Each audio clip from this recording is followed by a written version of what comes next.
the trolling on social media, this it's a little childish. It's like that's on her. If you knew what you was doing and you decided to get high to cope with your pain, all right, cool. That's your decision. But don't get the crying foul once you get suspended from it. Like, man, just like you said, you knew what you was doing, so you got to take your lick. You are now listening to the Really Jeff podcast. Really Jeff.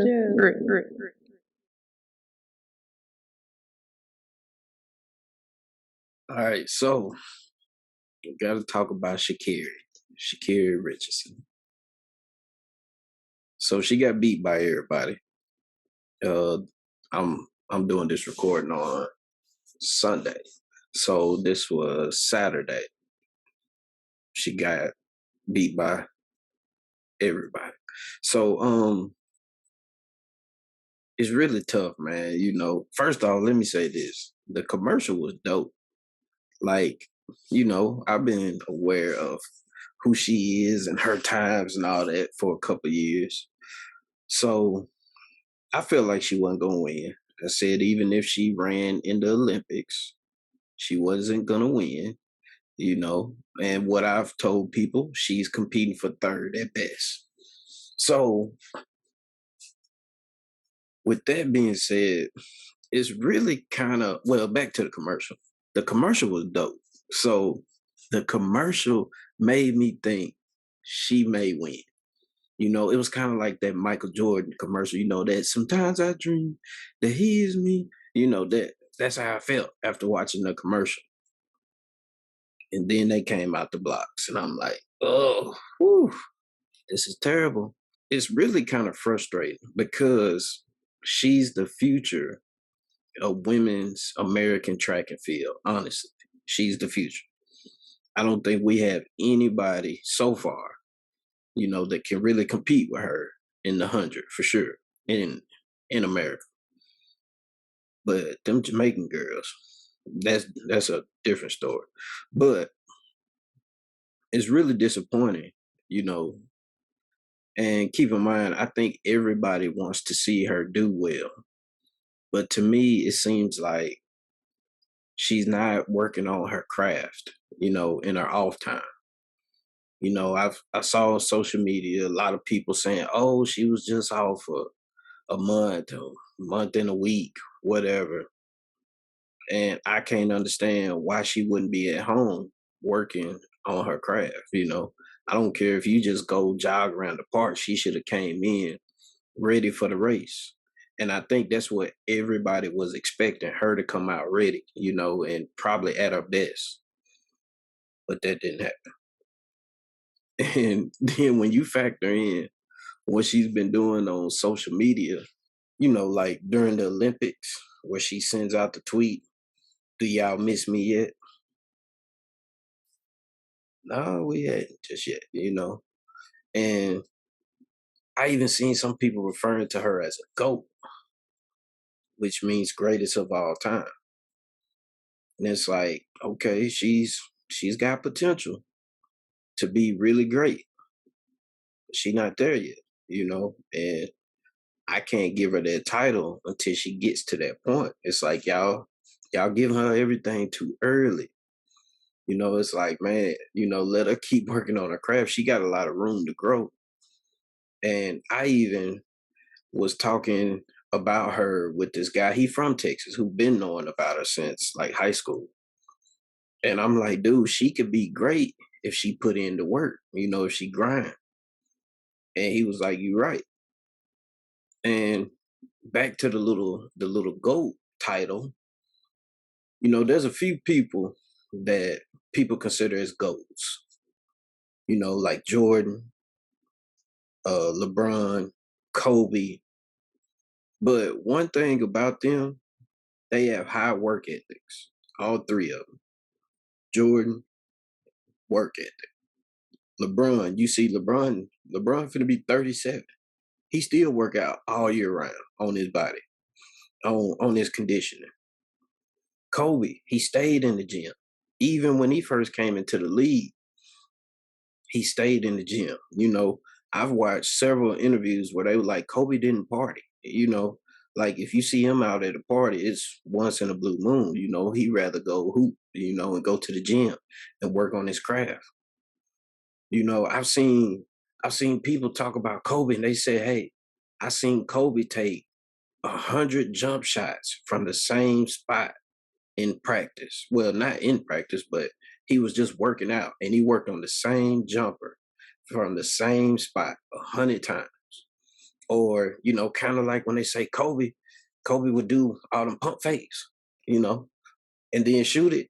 They say he worked on that, where he would give you 4 or 5 pump fakes before he shot it. He practiced that, so that's my thing. She's not perfecting her craft. And that's what she really needs to be focused on.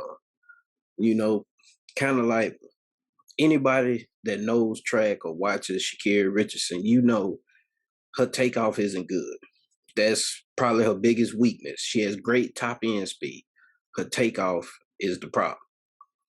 And I think that was when she gave up in the race, was after when Shelly Ann and Elaine had a good takeoff, she gave up, because that's her weak point in her game. So it's kind of for it to be expected for them to get a better start than her, which is fine. But I think she just basically gave up because, just like she said in the interview, she's the 6th fastest person in this game.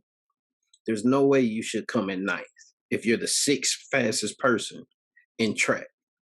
How do you come in 9th? To me, that shows a lack of effort. It has nothing to do with anything else. People want to bring in, oh, she lost her mom, her biological mom. She got suspended, this, that, and the other. It's like, look, this has nothing to do with anything else. It's all dedication and work ethic. Like, you giving up in that race, what, you gonna blame that on something that you've been through? I mean, if people want to give her that as an out, cool, that's fine, I get it. But coming from most people, or especially most people that's in the sports, people take time away from the game all the time.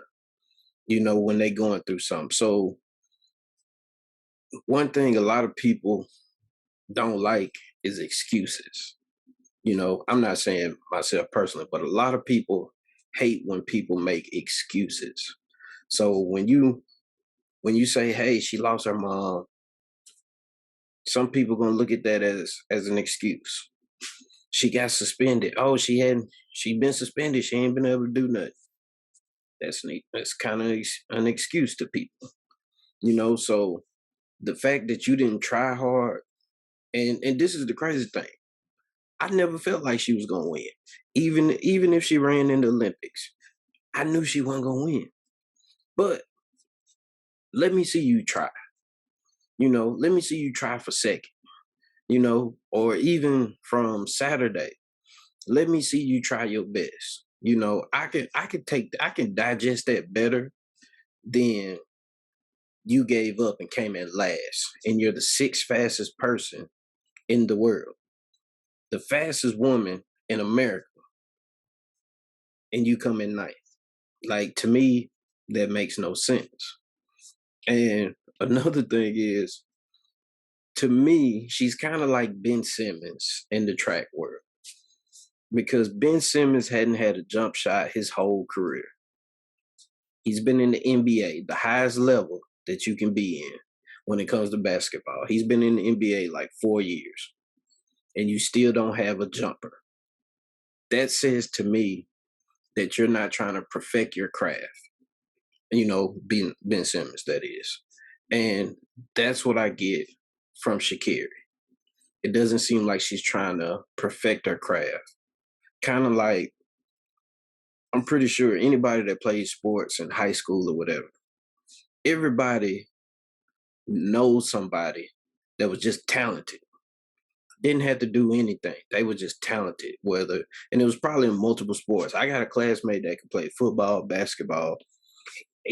It was just God-given talent, you know. But you always think to yourself, just imagine if he tried, or if she tried. Just imagine if that person tried, how great they could be if they really tried and put forth the effort and worked on it. Like some of those people who, like Michael Jordan, who got kicked off his high school basketball team, but he didn't give up. He worked harder, and he got to be one of the best NBA players ever. If not the best. To me, he's the best, but some people say somebody else, so whatever.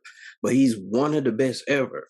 After getting kicked off his high school basketball team, that shows dedication, that shows work ethic. And that's all, at least for me, that's all that I want to see. I don't care if she comes in second, third, if she never wins a gold. Just let me see you working on your craft. Let me see you progressing. Let me see you getting better. And me and my old lady, we had this talk with my daughter earlier. And my daughter was saying a lot of people hate Sha'Carri because either she's a woman or because she's black or, because she's from America, be that as it may. But one thing I was trying to tell my daughter is she gave up in that race. Like she was running just like she was running in that commercial. And that's the biggest thing to me. She gave up. And this is what I was telling my daughter. You don't never give up. Even if the whole world knows that you're not going to win, you don't give up. You give it the best you got every time. If you lose, you come back. You go work on your craft and you come back, ready for the next time. So that's like the biggest thing that I wanted her to take away from that conversation. Don't give up like that. Win, lose, or draw. I don't care if the odds are stacked against you. Don't ever give up. Especially if that's something that you're passionate about. I mean, this isn't the first time Sha'Carri's lost the race. I mean, she started out as soon as she turned pro, she lost. Like, I mean, it's not surprising. But the lack of effort is the bigger thing for me. So keep in mind, that's cool to see the support from people and people saying, oh, she gonna come back, she gonna be back. That's cool. All that's fine. But my biggest takeaway from my biggest takeaway from Sha'Carri and what she has going on is it's all on her.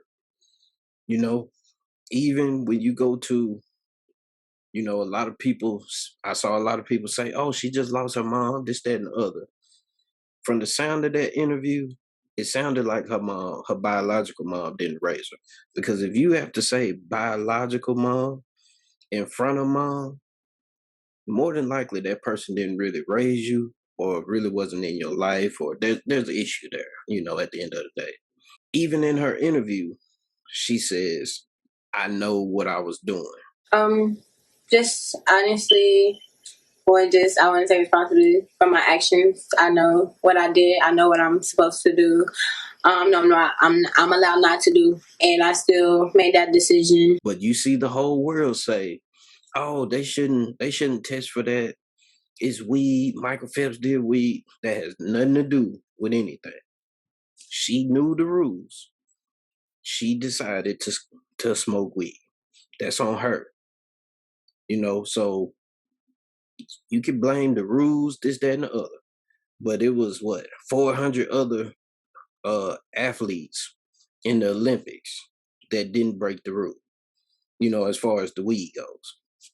So that's all on her, And then the trolling on social media, it's a little childish. It's like that's on her. If you knew what you was doing and you decided to get high to cope with your pain, all right, cool. That's your decision. But don't get the crying foul once you get suspended from it. Like, man, just like you said, you knew what you was doing, so you got to take your lick. You got to take your lick, go sit down for 30 days. That's all you had to do. And I think that's why a lot of people are saying she needs to be humble or be more humble, is because she's coming off like she's upset that she got suspended. Like with the Twitter trolls and this, that, and the other. And then it's like, and keep in mind, you still getting paid. I bet you money. Sha'Carri gets paid more than Elaine. I bet you money just off endorsements. So it's like, why are you upset? You still got people rooting for you, and you don't even have a medal, professionally for running. So it's like, why is she upset? So I think that's why people are saying she needs to be more humble. You know, but we gonna keep rooting for her. Why wouldn't we root for her? We like watching, track and field. We gonna root for her. But at the end of the day, all of it is on her. Where she goes from this point is on her. If she gets in the gym and, works on her craft, it's on her. Can't nobody do anything for her. Can't nobody make her smoke weed. Can't nobody make her compete in a event. And another thing that I wanted to throw in when I was talking about those GOATs, was Floyd Mayweather. He's another perfect example. I watched the interview of Zab Judah talk about Floyd Mayweather, and he says that he's not surprised about how Floyd was undefeated, because he said, man, Floyd trains like a madman. He said you would think he said Floyd Mayweather trains like he's broke. That's how hard he trains, so he can stay on top of his game. And that's all I'm saying Sha'Carri needs to do. Is she needs to, get in the gym or wherever she works out at and perfect her craft and be accountable for whatever she's doing. And you can say this, that, and the other happened, whatever. Everybody got a story. Most people have a story. Everybody goes through something. It might not match the next person's, but everybody goes through something. Till next time, I'm out.